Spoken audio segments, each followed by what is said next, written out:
На планински път, докато се спускате по дълъг склон, настъпва момент, в който започвате да забелязвате нещо различно в колата.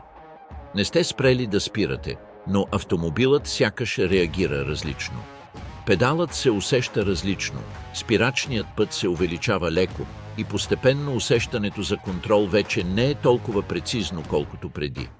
Това е по-често срещана ситуация, отколкото изглежда.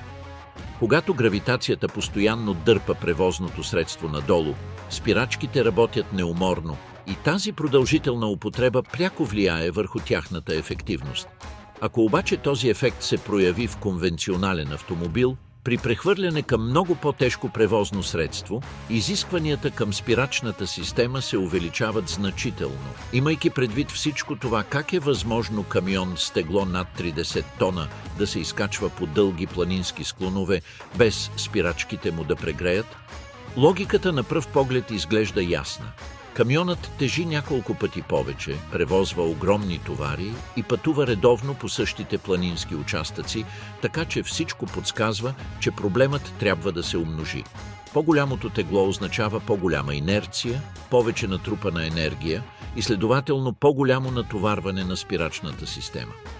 Реалността на пътя обаче е съвсем различна, защото камионите пресичат планински проходи, спускат се с километри и продължават маршрута си, без постоянно да спират поради повреди на спирачките, което означава, че не е обичайно да ги видите спрени на банкета, чакащи системата да се охлади, камо ли да се сблъскват с екстремни ситуации на всеки дълъг наклон. Тук възниква противоречие, което напълно се противопоставя на интуицията. Всичко, което си мислим, че знаем за използването на спирачките, сякаш показва, че те би трябвало да са критичната точка в тези типове превозни средства, но на практика това не е така. И това ни води до ключова идея, която напълно променя начина, по който разбираме камиона на пътя. Дълго време се приемаше, че спирачките са отговорни за контрола на превозното средство във всяка ситуация, но при тежкотоварния транспорт тази идея не отговаря на реалността. Имайки предвид всичко това, коя система всъщност е отговорна за управлението на камион, когато той се спуска с километри, без да губи контрол? За да разберем това, трябва да започнем с логиката, която използваме, за да интерпретираме как работи всяко превозно средство. При нормални условия двигателят е отговорен за генерирането на движение, докато спирачките поемат задачата да намалят скоростта или да спрат превозното средство, система, която работи безпроблемно при ежедневно шофиране, където интервенциите обикновено са кратки и редки.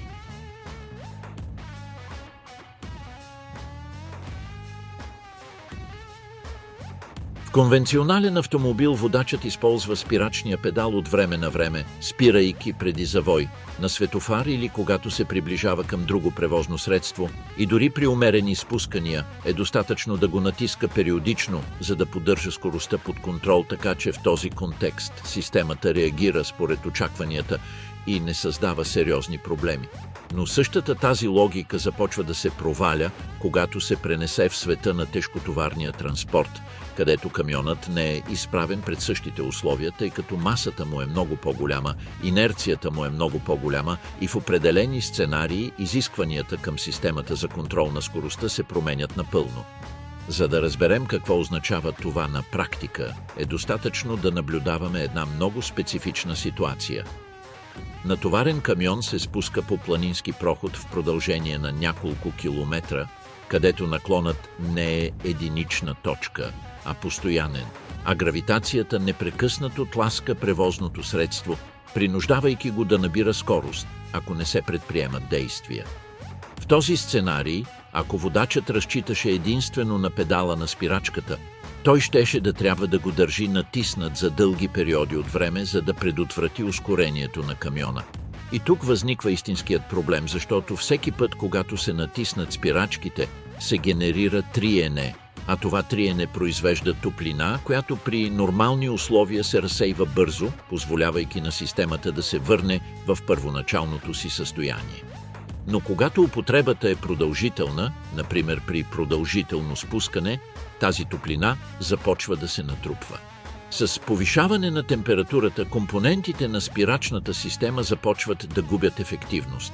Фрикционният материал вече не се държи по същия начин, реакцията на педала се променя и способността на автомобила да спре постепенно намалява. Това явление, известно като умора на спирачките, не се появява внезапно, а постепенно, което го прави още по-опасно.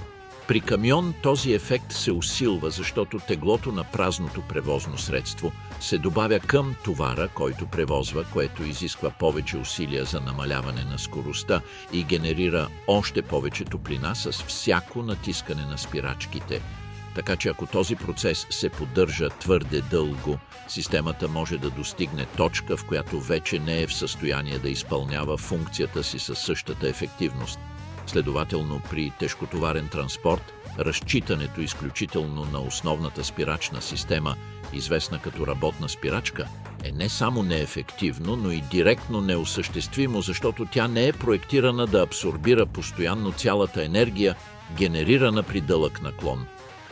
Функцията му е да се намесва в определени моменти, като например леко коригиране на скоростта преди завой или пълно спиране на превозното средство, докато при продължително спускане непрекъснатата му употреба би го подложила на натоварване, за което не е подготвен. И това напълно променя начина, по който разбираме проблема, защото ако спирачките не могат да се справят с всичко, фокусът се измества от това как просто да се намали скоростта към нещо по-дълбоко, какво наистина се случва в превозното средство, докато то се спуска.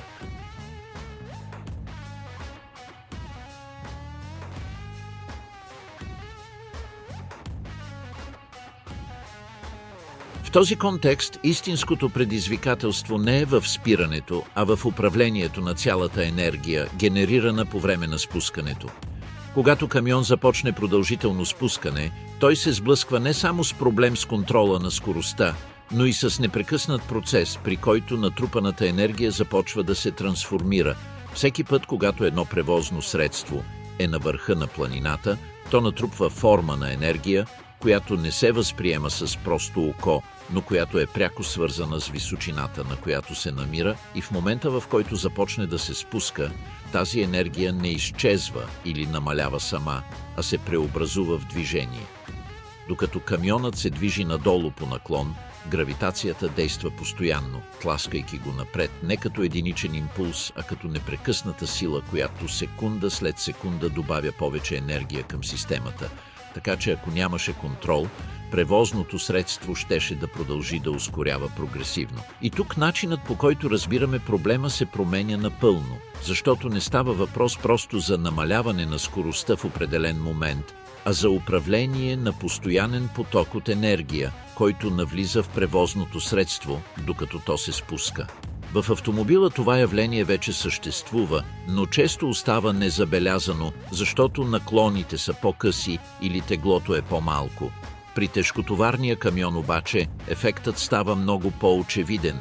Количеството енергия, трансформирано в движение, е огромно и най-важното – продължава да се увеличава с продължаването на наклона. В този контекст, ако камионът трябва да остане под контрол, цялата тази енергия трябва да отиде някъде, защото тя не може да се натрупва безкрайно без да доведе до неконтролирано ускорение, нито пък може да изчезне сама, тъй като физиката не работи по този начин. Именно тук спирачките влизат в действие с фундаментална, макар и ограничена роля, защото когато водачът натисне педала, те трансформират част от тази енергия в топлина чрез триене. Ефективен процес, но с ясно ограничение. И ако вложената енергия остане постоянна, както се случва при продължително спускане, системата започва да се претоварва. Това не е конструктивен недостатък, а физическо ограничение, защото спирачките могат да трансформират енергия, но не са проектирани да абсорбират непрекъснато цялата генерирана енергия в такава ситуация, така че идва момент, в който натрупаната топлина намалява тяхната ефективност, точно както видяхме преди. И това ни довежда до същината на проблема. Предизвикателството не е да се спре камионът в даден момент, а да се предотврати претоварването на системата от цялата тази постоянно течаща енергия.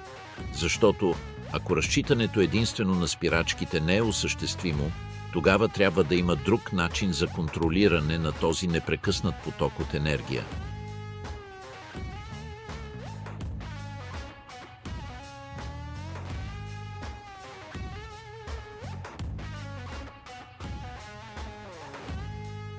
Система, способна да го абсорбира или разсейва, без да генерира прегряване, което би могло да компрометира безопасността на превозното средство.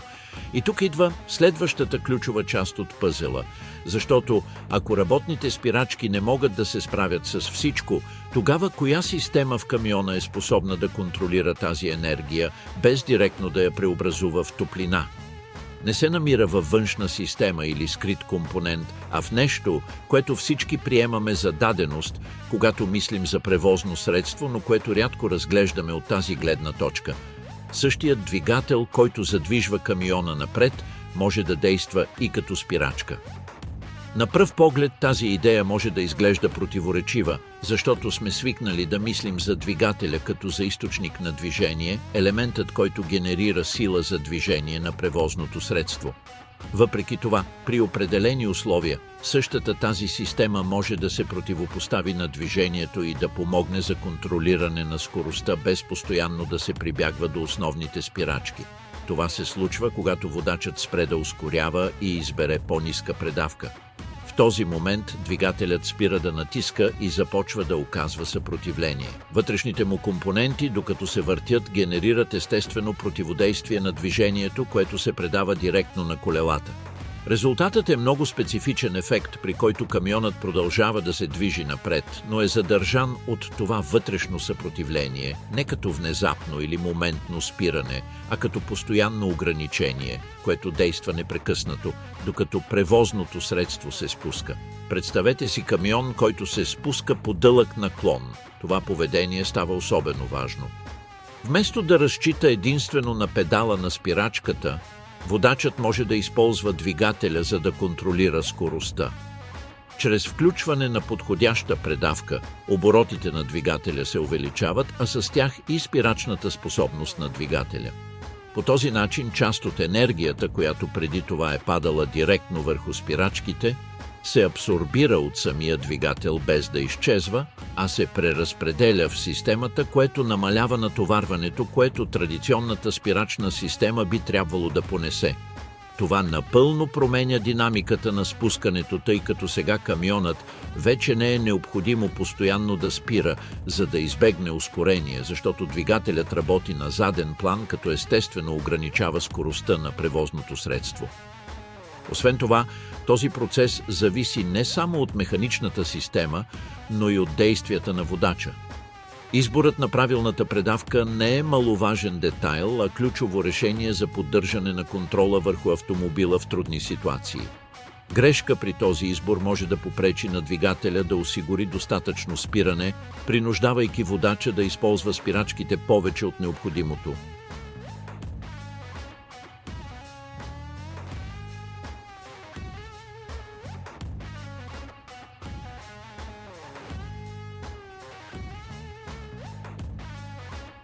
Въпреки това, макар спирането с двигател да представлява фундаментално решение, то не е пълноценен отговор, тъй като капацитетът му за задържане има ограничения и зависи от фактори като наклона, теглото на камиона или дори вида на двигателя.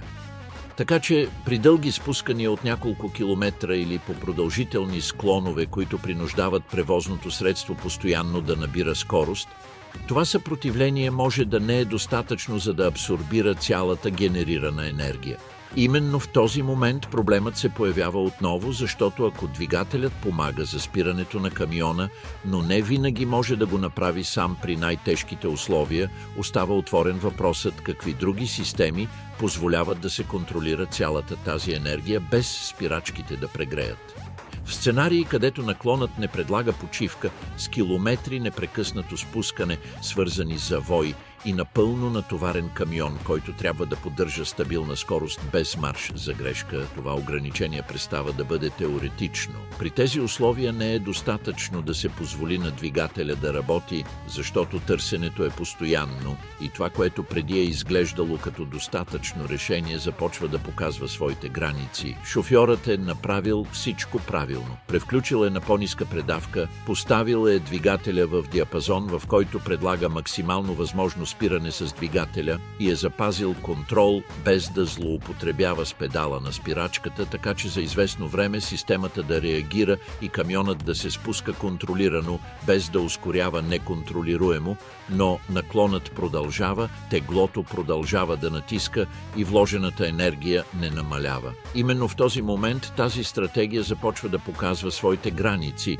защото спирането с двигателя не е безкрайно решение и способността му да се противопоставя на движението зависи от много специфични фактори, като предавателното число, оборотите на двигателя, наклона на терена и най-вече общото тегло на превозното средство.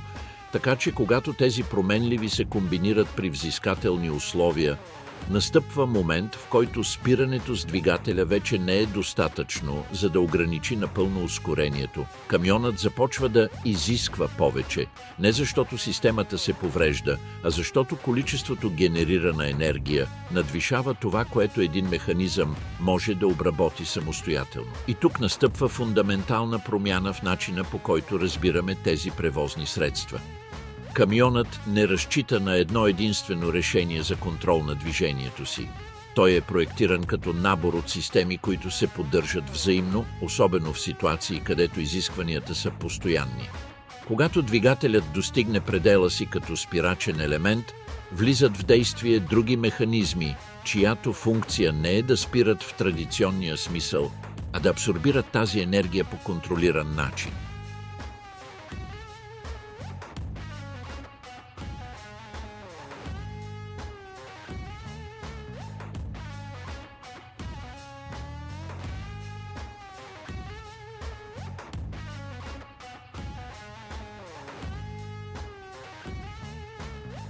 Сред тези системи се открояват ретардерите. Тези устройства са специално проектирани да работят в подобни ситуации. За разлика от конвенционалните спирачки, те не разчитат на директен контакт между повърхностите, за да генерират триене.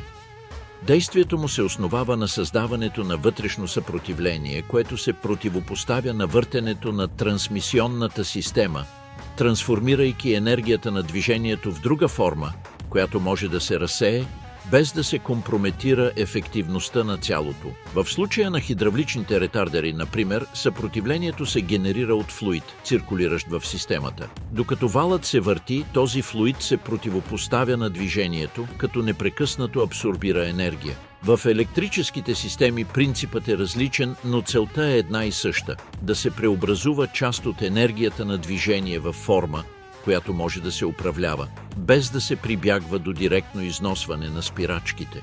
Голямото предимство на тези системи е, че те могат да работят за продължителни периоди, без да губят ефективност, за разлика от традиционните спирачки. Те не са подложени на същия вид износване или на същото критично повишаване на температурата в определени точки. Това позволява на камиона да поддържа контрол дори при дълги спускания, където генерираната енергия продължава да тече. В този момент концепцията на системата се променя напълно.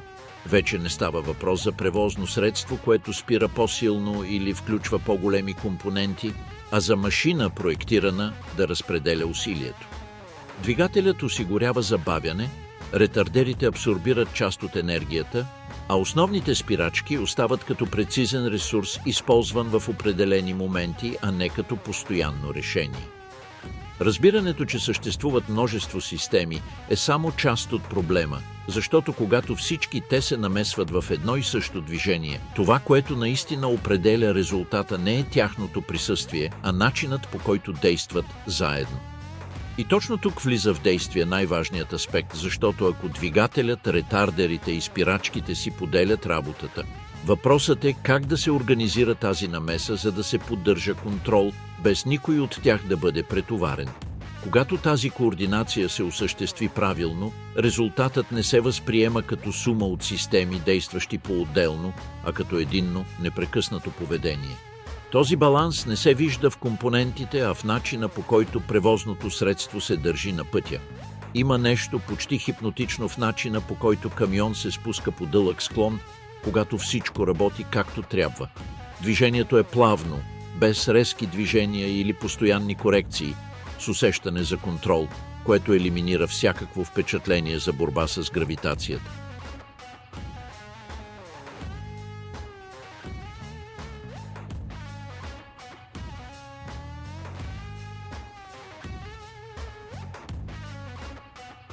Отвън изглежда като стабилно движение, сякаш превозното средство е намерило начин да съществува съвместно с склона, вместо да се изправя срещу него. Но тази привидна простота крие много по-прецизна реалност. Не става въпрос за една добре работеща система, а за няколко работещи едновременно, всяка с определена роля, всяка от които поема част от проблема. Ключът не е в силата на един компонент, а в баланса между всички тях. На първото ниво на този баланс е двигателят, не като източник на движение, а като първа бариера срещу ускорението.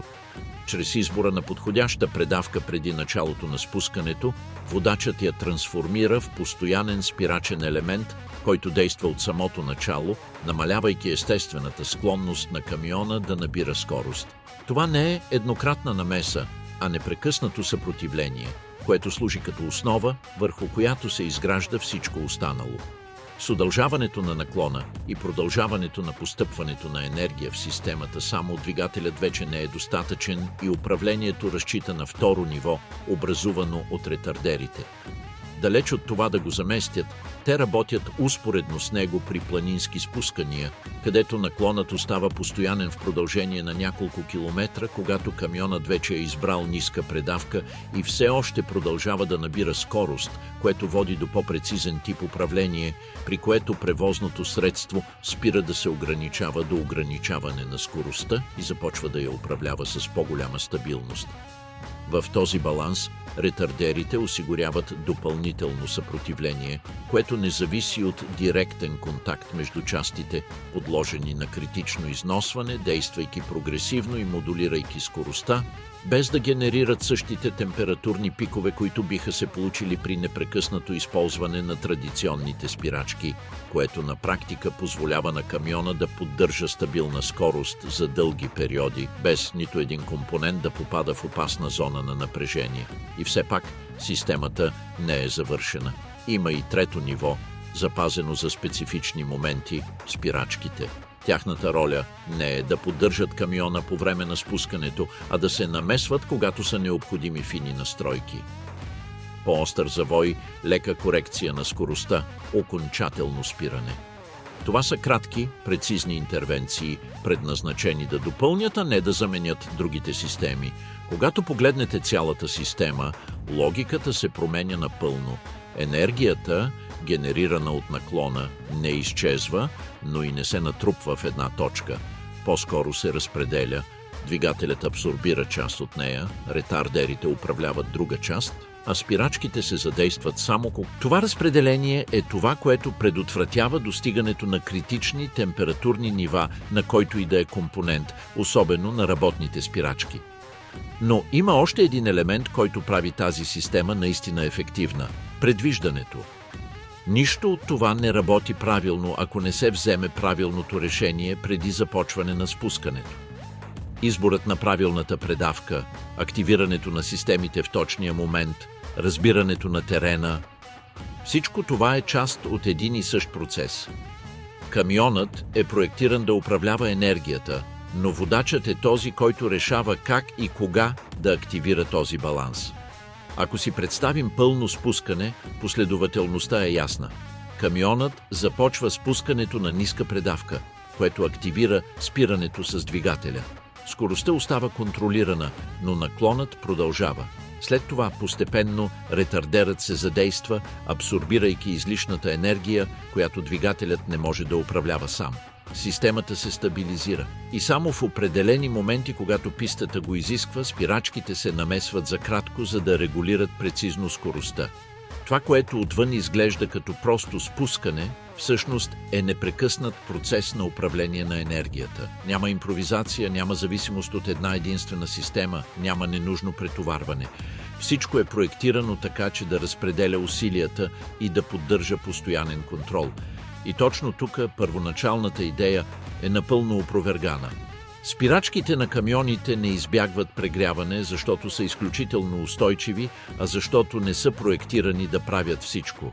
Те работят по-малко, намесват се по-ефективно и са част от система, която разбира как да управлява една от най-неизбежните сили на пътя – гравитацията.